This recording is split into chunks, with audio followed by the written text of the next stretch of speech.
Did you know that 80% of the world consumes methylxanthines? Methylxanthines, commonly known as xanthine, such as caffeine, is popularly consumed in beverages made from plants and herbs. Methylxanthines can be found in coffee, soft drinks, tea, energy drinks, and including a popular number of over-the-counter products, such as Excedrin. In general, 100 to 200 milligrams of caffeine enhances alertness, causes arousal, and diminishes fatigue. This is the cause why most college students consume various levels of caffeine to get them through finals week, or very, very, very long lectures. It is a useful stimulant to block drowsiness and facilitate mental activity. It helps people get through their day when feeling tired, but the question is, how much is too much? About 50% of the population depend on their daily dose of caffeine, whether it is from coffee, energy drinks, or tea. Caffeine is easily available for any age range and is socially accepted. Adolescents are heavy consumers of energy drinks and do not realize the high caffeine doses in these caffeine-rich products. Each of these products have high doses of caffeine that sometimes may go over the limit. A brewed coffee at 5 ounces has about 90 to 135 milligrams of caffeine. Soft drinks at 12 ounces have about 45 to 70 milligrams of caffeine. Energy drinks at about 8 to 16 ounces have roughly 80 to 160 milligrams of caffeine, in which most cases these drinks can go higher. For example, the most recent popular energy drink called Fang has 300 milligrams of caffeine per can. Aside from the high caffeine intake, the popular drug promotes it to be at 0 calories and considered to be sugar-free. Many athletes drink this due to it being in their calorie range when meal prepping, and yet they still get their caffeine kick before and after their workouts. Unfortunately, 300 milligrams per day can result in insomnia, anxiety, and muscle twitches.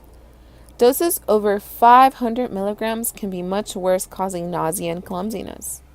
Anything higher than 5 to 10 grams can result in seizures, respiratory failure, and death. In 2017, an active and healthy 17-year-old died after collapsing in the classroom floor. The 17-year-old had consumed a cafe latte from McDonald's and a large Mountain Dew with an energy drink in a short period of time. This is roughly over 500 milligrams of caffeine that the 17-year-old consumed. The official cause of death was caffeine-induced cardiac event causing a probable arrhythmia.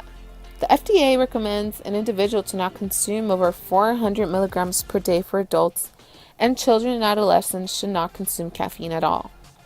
The physiological effects of methylxanthines influence important body functions. In most users, 90% of the drug reaches the bloodstream within 20 minutes. The response of the heart and blood vessels to xanthine is dependent on the dose and previous experience with the stimulant. It may cause minor vasodilation in the body, which means it opens the blood vessels and the airway to facilitate breathing of the user, such as individuals with asthma. Consuming low doses of xanthine is relatively safe for the user, but high doses can cause physical problems called caffeineism, which is a condition found in 10% of adults who consume coffee. The American Psychiatric Association in the DSM-5 considers features of this disorder to include nervousness, muscle twitching, rambling thoughts, and heart arrhythmias. Caffeine does cause a limited dependence, and as people try to withdraw, they may often experience issues. As people withdraw from their daily caffeine routine, they may experience caffeine withdrawal syndrome, which may result in headaches, decreased alertness, and fatigue. Needless to say, this does not occur for everyone. Everyone has their own reaction to consuming caffeine. In results, having caffeine is not crucial. In fact, having caffeine can be beneficial to the body. But it is important to understand the amount of caffeine a person consumes, which will determine the effect of their body and their life.